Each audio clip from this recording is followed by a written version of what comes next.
am Cole Mercer, and I have dedicated my life to constructing various aspects of my career, including my architecture firm, my reputation, and my independence, all achieved through hard work and determination. Always been self-sufficient and did not require assistance from anyone, including Bria's affluent family, to validate my worth. Presence with her influential clan for a vacation in Montana. I agreed, not out of personal desire, but my affection for her and my willingness to endure their company. Father, Gregory Langston, possessed a commanding presence that ensured all in the room were acutely aware of his wealth, as if it were essential to his very being. Was indifferent to his wealth or demeanor. Group. Discomfort was not merely superficial. It penetrated deeper, affecting my sense of pride and everything I had worked diligently to establish. Jaw clenched, the sound of my heartbeat echoing in my ears, anticipating Bria to offer a word, any word in my defense. Gazed towards me, her cool gray eyes fixed intently, and stated, "Cole, you should apologize to him. Express regret? For him? For accidentally stepping on his shoes?" I was taken aback. As I felt a tightening in my chest, I surveyed the expressions around me. Gregory's smirk, Celeste's pursed lips, and the cousin's feigning disinterest. It became clear that I was isolated in that moment. They did not recognize me as Bria's husband, nor as an individual who had rightfully earned his position. I was merely an individual who did not conform, the outsider who had tarnished the esteemed position. I refrained from yelling or retaliating, although my fist did respond in kind. I observed Bria intently, anticipating her retraction, hoping to see that she remained aligned with my perspective, yet she did not. She reiterated her point with a more assertive tone. "Cole, please apologize. It is not a significant issue, not a significant concern. Perhaps for her. It held immense significance for me. The slap represented more than just a disagreement over shoes. It was Gregory's assertion of superiority and Bria's insistence that I accept the situation without protest. I remained silent. I pivoted, the sound of my boots crunching on the gravel resonating, and commenced my descent down the mountain. The wind nipped at my face, yet I hardly noticed it. The intensity of that moment was palpable, accompanied by the pressure of their gaze upon me. I continued onward until I reached the base, where the rental vehicle was prepared for my use. I proceeded directly to the airport, secured the earliest flight departing from Montana, and departed from Bria, Gregory, and the entire situation. I was not attempting to evade the situation. I was not weak. I decided it was time to stop pretending I could fit into an environment that lacked respect for me. As I sat on the plane, gazing out at the clouds, I experienced a profound internal shift, transformed since the time I ascended that mountain alongside them. Impact of that slap was quite startling. Situation extended beyond Gregory's hand and Bria's words. On my transformation and the extent to which I had allowed myself to evolve for her. Life I take pride in, and in an instant they attempted to dismantle it. Were not familiar with my background. They were unaware of my potential. As the aircraft operated smoothly below me, I committed to a personal resolution. I was not going to revert to the individual who accepted it. I was returning home to embark on a new endeavor, one that remained beyond their reach. The experience on the mountain marked not an end, but rather a new beginning. I have constructed my world previously, and I am capable of doing so once more.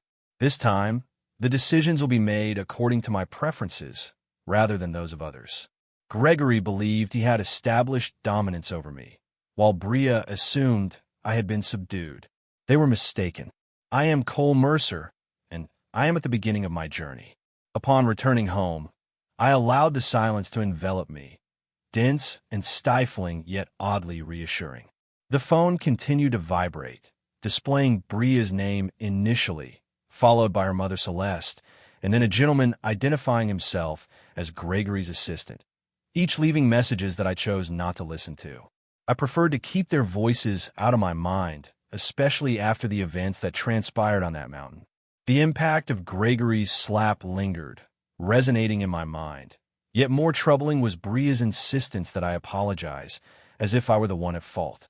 I placed the phone on the couch and walked thoughtfully around my living room, the hardwood floor creaking beneath my boots as I contemplated the next steps.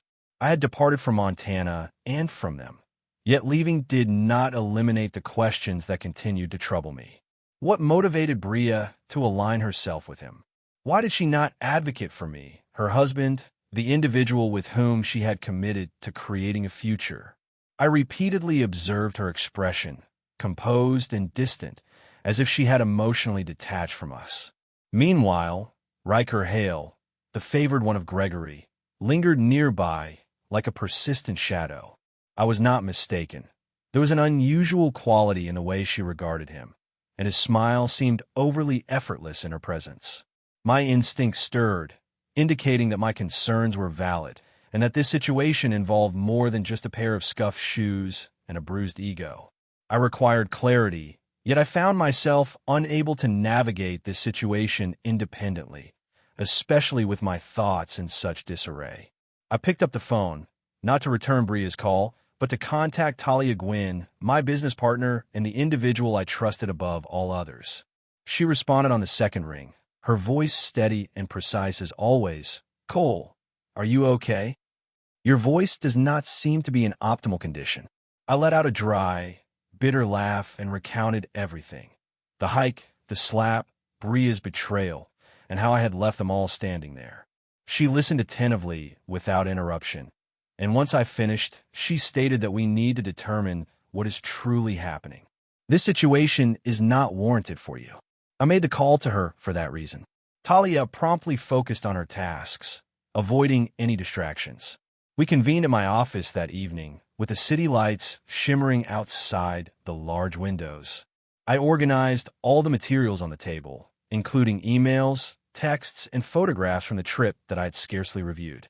Talia's gaze sharpened as she sifted through the images, pausing on a particular photo of Bria and Riker sharing a laugh at the lodge, his hand lightly grazing her arm.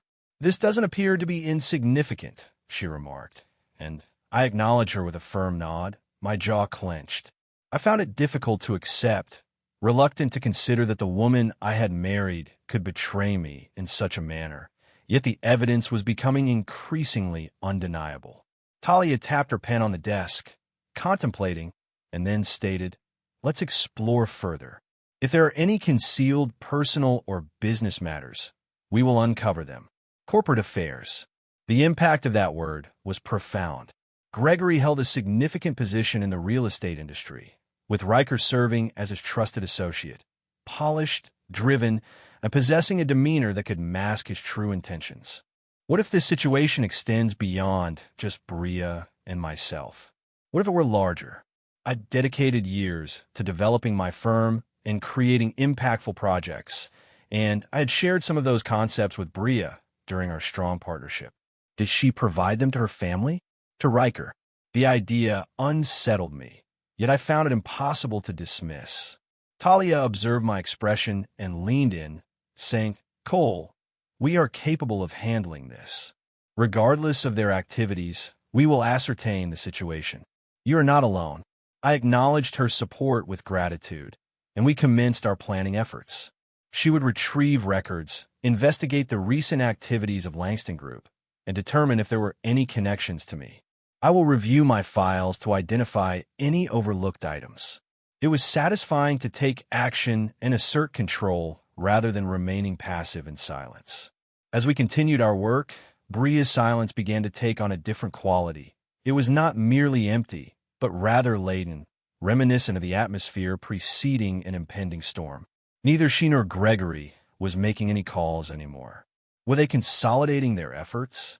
Are we discussing the plotting process? Or did they believe I would simply disappear? They clearly lacked an understanding of my character if they held that belief. I was not diminishing. I was in the process of waking up. Talia and I remained at the office late into the night, the clock advancing past midnight. With each file we reviewed and every note we documented, I sensed a solid foundation being established beneath me. This situation transcended mere emotional distress. It became a quest to uncover their true identities and the extent of what they had appropriated from me. At that time, I was unaware that the events of that night marked the initial phase of a strategy that would dismantle all they believed they had under control. The initial slap may have initiated the situation, but the ensuing silence was significant. That is where I discover my resilience. They believed they had embarrassed me, forcing me to retreat. Their assessment was incorrect. I was not evading them. Rather, I was pursuing a vision, one that I would construct meticulously, step by step, until it surpassed all of their collective efforts. I was seated at my desk, the city bustling outside my office window, when Talia entered with a stack of papers and an expression that indicated she had discovered something significant. She promptly placed the stack in front of me and stated, "Cole, you need to review this." I reviewed the initial pages, and there was a luxury resort I had designed 3 years prior, during a time when Bria and I were still experiencing the joys of our early relationship. I would stay up late sketching ideas while she leaned over my shoulder, offering her encouragement and praise for my work. I presented the concept to her one evening over wine, a personal dream project featuring glass and timber elegantly curving into the cliffs, a vision I had kept to myself until that moment. Here it was, prominently displaying the Langston Group's logo, with my name absent from the document. My heart sank, followed by a rapid pounding, a blend of shock and anger that was difficult to contain. Talia sat across from me, her voice measured. "They appropriated it. Cole, your work, your ideas, they took it and branded it as their own, disregarding your contributions entirely." I was momentarily speechless, fixated on those blueprints, my blueprints distorted into an unfamiliar form. It transcended mere theft. It felt deeply personal, akin to a betrayal from someone I had entrusted with all my confidence. However, Talia possessed more than that. She placed a folder on the desk, and surveillance photos emerged depicting Bria and Rikerhale in grainy black and white, meeting in an upscale bar and later outside a hotel late at night, despite her claim of being with her family. His hand rested on her elbow, her head inclined toward him, an intimate proximity that felt overly familiar. I experienced a profound discomfort, the type that originates in the abdomen and ascends to the throat, yet I maintained a composed exterior. Talia observed me intently, anticipating my response, and I ultimately acknowledged, "So it is indeed true, all of it." She acknowledged the situation, indicating agreement. "I apologize, Cole." I sought not apologies, but rather answers, evidence, something tangible to grasp as the world I had constructed with Bria disintegrated around me. The photographs validated my previously unacknowledged concerns. She was not merely drifting. She had become entangled with Riker in ways that transcended professional boundaries. What about the resort? I was certain that Gregory was responsible for this, exploiting my designs to enhance his empire while his favorite associate engaged in a personal relationship with my wife. I was on the verge of losing my composure, ready to react impulsively, but I chose to maintain my self-control. I paused for a moment, reclined in my chair, and began to reflect. If they choose to engage in underhanded tactics, I will respond with greater intelligence. I emphasized the importance of safeguarding my interests to Talia, who responded with a knowing grin, as if she had anticipated my statement. We initiated our efforts, transferred funds from joint accounts, secured my firm's assets, and placed every project I had been involved with under a legal protection that was impenetrable. I was no longer merely responding. I was constructing a barrier between myself and others, meticulously placing each brick in position. Talia managed the technical aspects, ensuring file security, while I contacted my attorney, a reserved individual named Paul who has consistently achieved favorable outcomes for me. I instructed him to prepare the divorce papers, focusing on the essentials: irreconcilable differences, no contest, and a clean break. I sought neither Bria's financial support nor her family's sympathy. My desire was simply to escape. When Paul inquired about my certainty, I affirmed my confidence by stating that I was indeed sure. She made her choice. He proceeded without dispute and completed the task efficiently. By the end of the day, I received the first draft in my inbox, accompanied by a stack of papers that seemed more substantial than expected. I printed the documents, affixed my signature at the bottom, and proceeded to the residence, although it no longer felt like my own. Bria was absent, likely engaged with Riker or her father, strategizing their forthcoming actions. I placed the documents on the kitchen counter, positioned for her visibility, without any accompanying note or explanation. She would understand their intentions.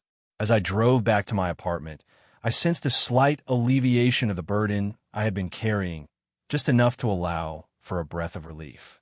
This was not a matter of surrender. It was about asserting authority. Gregory believed he could undermine my position, and Bria assumed she could replace me with something more appealing, but they failed to understand the situation. I was not an insignificant individual that could be overlooked. I have previously constructed my life from the ground up, and I am prepared to do so once more, ensuring that the impact is unmistakable this time. Talia called just as I parked my car, her voice coming through the speaker with a hint of concern. "Are you all right after everything?" I conveyed to her my sincerity, and I truly meant it. "Excellent," she remarked, "as this is merely the beginning. If Gregory seeks conflict, he has certainly found it. He is currently unaware of it."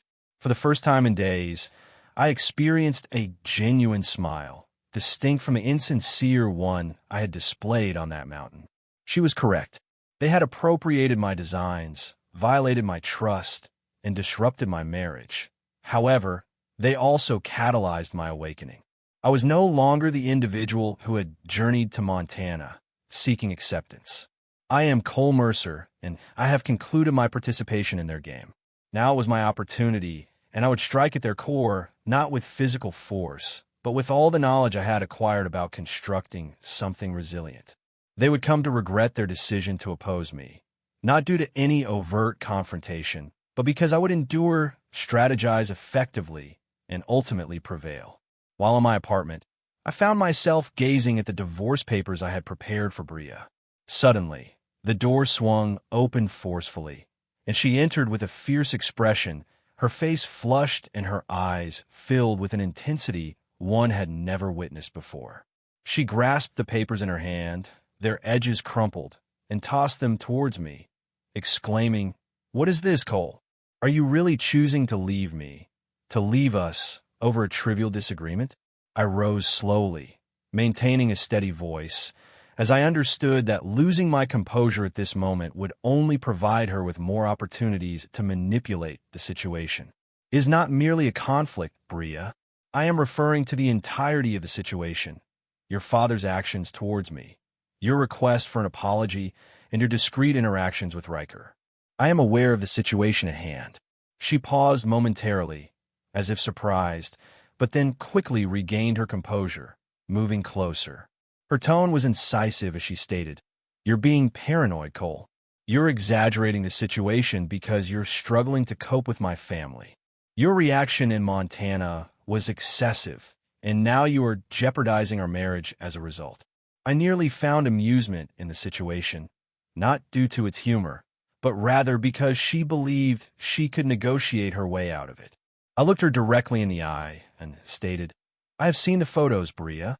You and Riker, late nights, secret meetings, and regarding my resort design, your family appropriated it. Do not suggest that I am imagining this." She opened her mouth, then closed it, and I could observe her thoughts racing, attempting to formulate a convincing response, but I did not allow her the opportunity. "I have reached my decision." I informed her that I'm finished with the games and with being prioritized last. "Please sign the papers, or choose not to. My stance remains unchanged." She altered her approach, her voice lowering to a near pleading tone. "You will come to regret this, Cole. My father's legal team will overwhelm you. He will dismantle everything you have established." I approached with determination and stated, "Let him attempt it. I have nothing remaining to lose, Bria. You ensured that outcome." She shot me a fierce look, her hands trembling, before turning on her heel and exiting with such force that the door slammed against the frame, causing the walls to tremble. I stood there, breathing heavily, sensing the stillness return, but it was not tranquility. It was the kind of silence that precedes an impending confrontation. I anticipated that she would seek out Gregory, and I expected him to confront me with full force. However, I felt prepared and unafraid. I had already contacted Talia that morning to inform her about the divorce papers, and she had been investigating Riker Hale's situation further.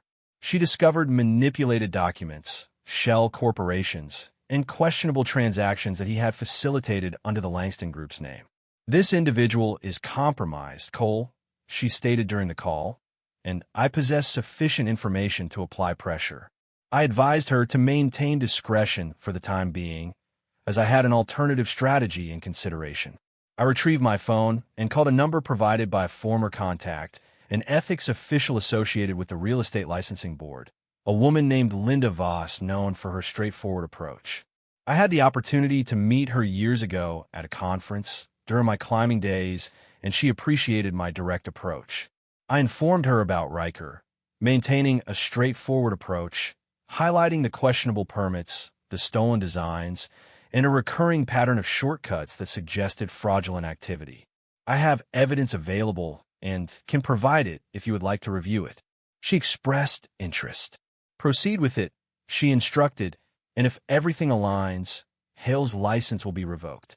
I concluded the call, experiencing a surge of emotion, perhaps hope, or simply the exhilaration of responding decisively.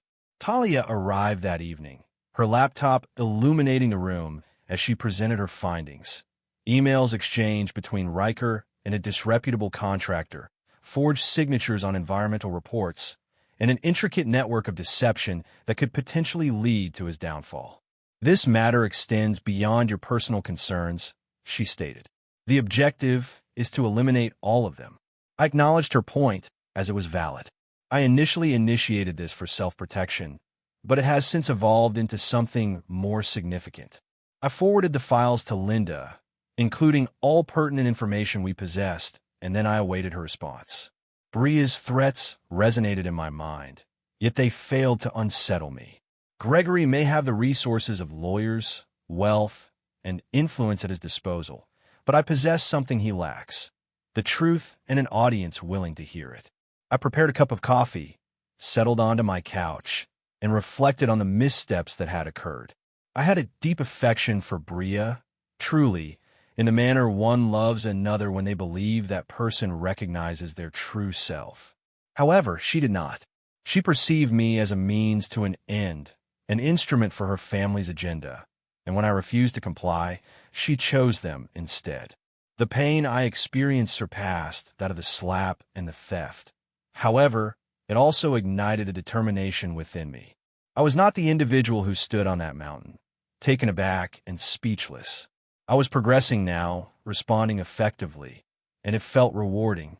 Talia regarded me from across the room, her gaze unwavering, and inquired, "Are you certain you are prepared for what lies ahead?"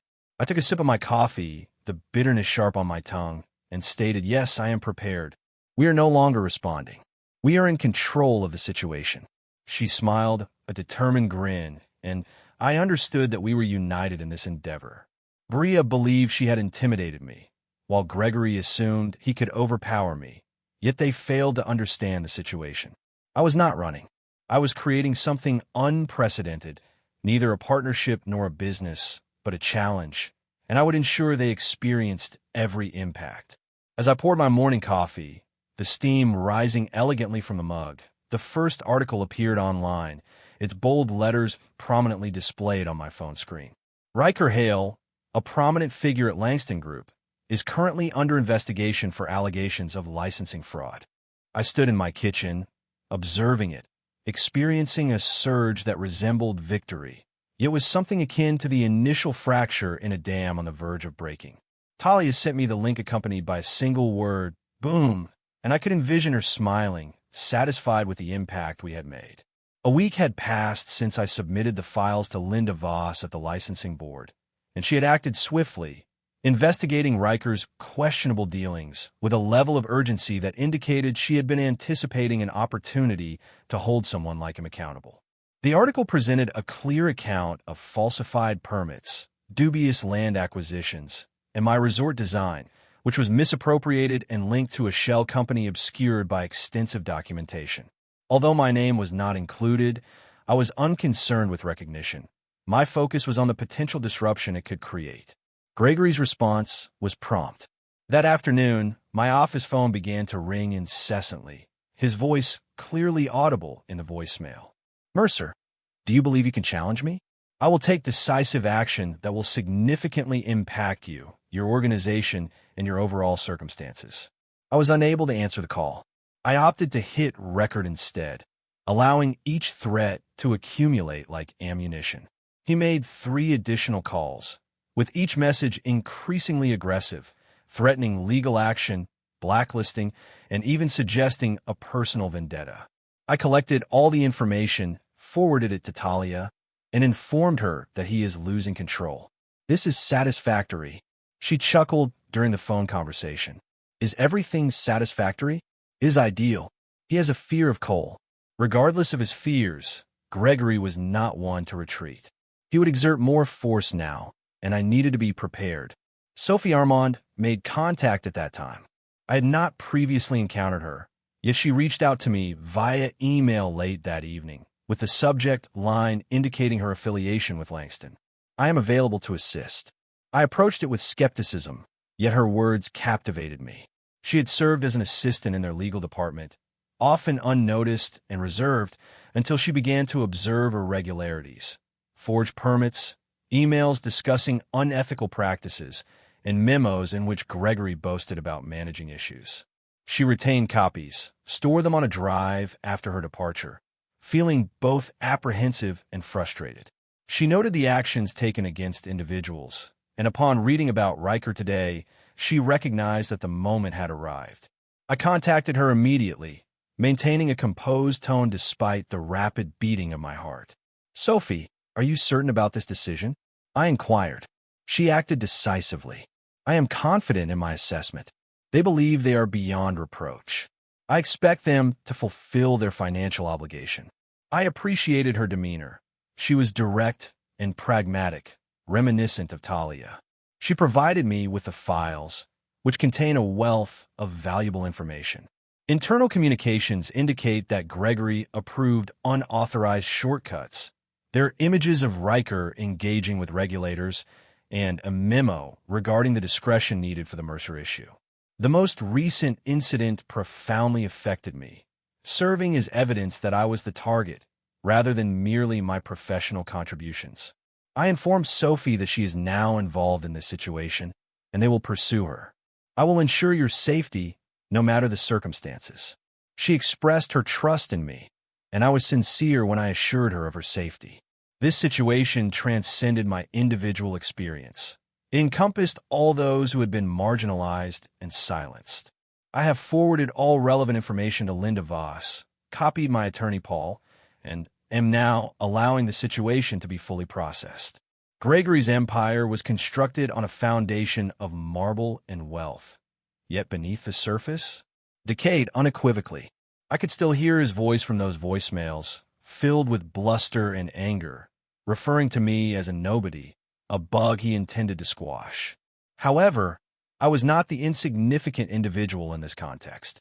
I had previously been the reserved individual, the one who endured the criticism and moved on, and now I found myself in possession of the microphone, broadcasting every falsehood that had been directed at me.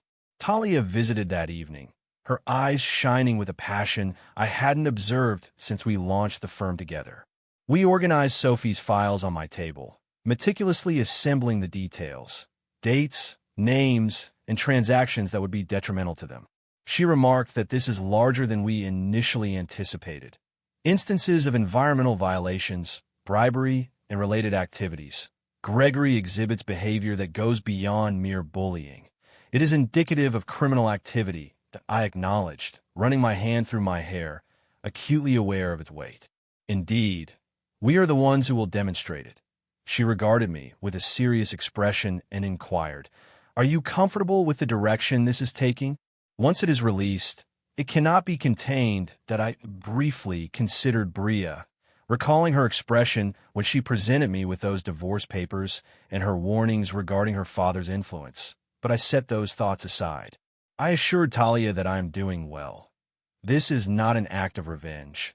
It is a pursuit of justice. She smiled subtly, perhaps a combination of both, that I chose not to engage in a dispute, as her perspective was valid, that I aimed for Gregory to experience this, to observe his reality tremble, just as mine had when he struck me in front of the crowd. However, it has evolved into something greater. Sophie's files, Linda's investigation, Talia's determination. It was a system I had initiated, and it was advancing toward them rapidly. I poured us both a drink, opting for water to ensure we maintained clarity of thought, and raised my glass in a toast. I addressed the decay and the necessity of removing it. Talia gently clinked her glass against mine. The deterioration. We consumed beverages, and I sensed the change. I was no longer concealing myself, nor was I nursing my wounds. Gregory believed he had embarrassed me, but in reality, he had merely provided me with the opportunity to excel. I will now ignite the fire. While visiting my parents' residence, I was seated on their vintage porch swing when my mother summoned me indoors, her voice tense and unsteady in a manner I had not encountered previously. "Cole, it's your dad," she stated, and I felt a sudden unease as I accompanied her into the living room, where the television was broadcasting local news at a high volume. A vehicular accident involving a severely damaged pickup truck, specifically my father's vehicle, which was struck on the side by a delivery truck from Langston Group on a rural road adjacent to their farm. The reporter indicated that Eli Mercer is currently hospitalized, in critical but stable condition, while the driver asserted that the incident was accidental, attributing it to a slippery road and unfortunate timing. That I remained motionless, observing the screen display images of the wreck. My father's truck mangled beyond recognition, and all I could contemplate was that this was not a coincidence, especially after all that I had provoked. My mother grasped my arm, her eyes filled with tears, inquiring, "Why would this occur, Cole?" He was simply heading to town to purchase feed. That I lacked a definitive response, one I could articulate. Yet my thoughts were in overdrive, linking concepts I preferred to ignore. The threats from Gregory's voicemails reverberated in my mind, declaring intentions to ruin my life. Meanwhile, my father lay in a hospital bed, sustained by tubes and machines. I embraced my mother, assured her that I would take care of the situation, and proceeded directly to the police station, my hands firmly gripping the steering wheel, causing my knuckles to turn pale. The officers were courteous yet doubtful when I stated that this was not an accident and advised them to investigate the driver and the Langston Group. I provided the requested evidence by submitting the recordings of Gregory's calls, where the hostility in his tone was unmistakable. Additionally, I briefed them on the ongoing investigation, Riker's fraudulent activities, and the persistent targeting I had been experiencing. He mentioned that he would make it personal. I informed the officer, a man with weary eyes named Martinez. "This matter is of a personal nature." He listened attentively, acknowledged my points, and indicated that they would investigate further. However, it was evident that he remained unconvinced. "It is not available at this time." I departed from the station and contacted Talia, my voice trembling as I provided her with the necessary details. "They assaulted my father," I stated, and she paused momentarily before responding. "We will pursue them, Cole, I assure you." I submitted a request for a restraining order against Gregory that afternoon, referencing the threats and the incident, and engaged a security professional to monitor my parents' residence. An acquaintance of Talia's from her past in law enforcement, known for his discretion. I decided to proceed with caution. Unexpectedly, Riker Hale arrived at my apartment that evening, knocking on the door with a sense of urgency. I opened the door, prepared for confrontation, but he appeared disheveled, pale, and sweaty, with eyes darting as if he hadn't rested in days. "We need to discuss this," he stated, moving past me before I had the chance to intervene. I crossed my arms, fixed my gaze on him, and stated, "You have 5 minutes." He walked back and forth in my living room, discussing the investigation and its detrimental effects on him, expressing concern over Gregory's deteriorating mental state in the aftermath. Riker indicated that he is not the preferred choice. Rather, it is him you seek. I adhered to the directives provided. I was not convinced by his portrayal of a victim. However, I allowed him to continue speaking, after which he abandoned that narrative. The incident was not a mere accident.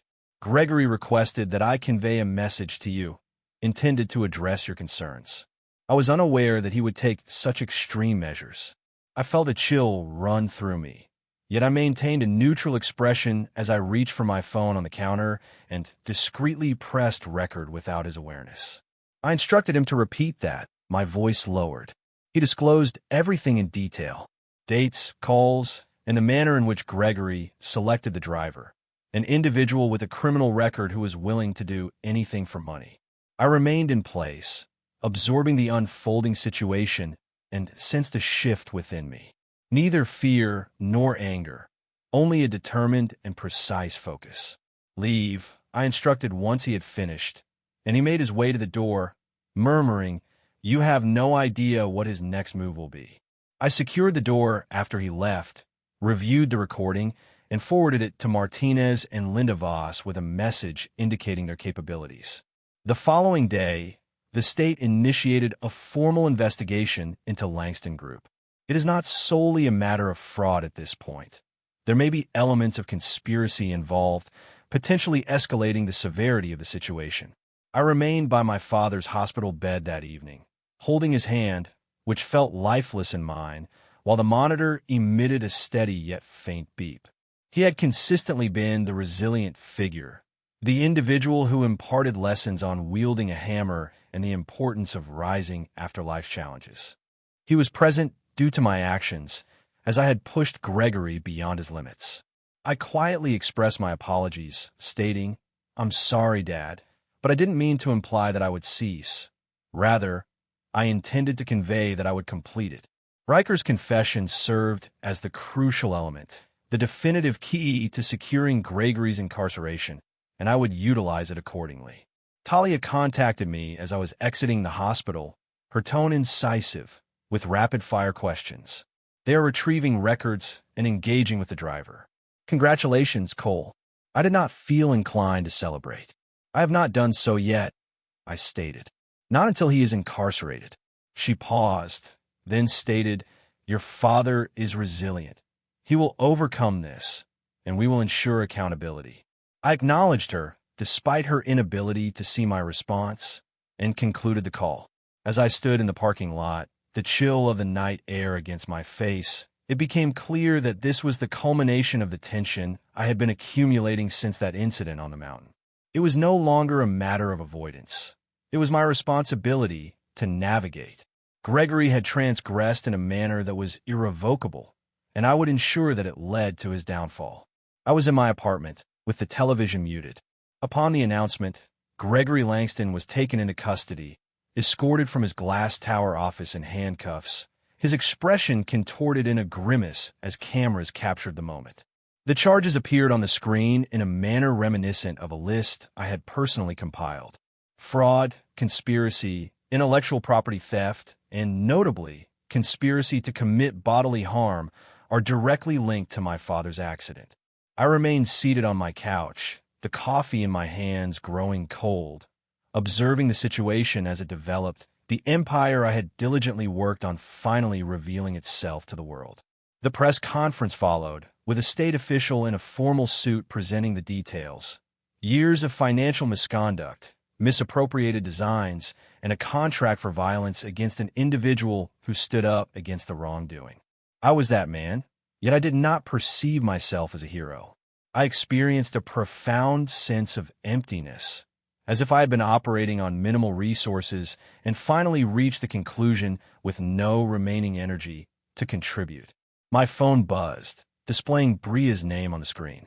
I allowed it to ring, observing its vibrations across the table until it ceased. She had made 2 calls that day and left a voicemail that I chose not to listen to, as I questioned what new information she could possibly provide at this point. Apologies? Is it concluded? I was already aware of her decision when she chose her father over me, so her words were unnecessary. The arrest footage played repeatedly, showcasing Gregory's tailored suit as he was pushed into a police vehicle. I recalled the incident in Montana, the sting of his slap on my cheek, and the way he had smirked dismissing me as inconsequential. He was no longer displaying a smirk. Talia sent me a message asking if I'm watching this. We accomplished it, and I responded affirmatively. However, it did not yet feel like a victory. My father remained in the hospital, reliant on tubes for breathing, and I was unable to dispel the guilt that I had contributed to this situation.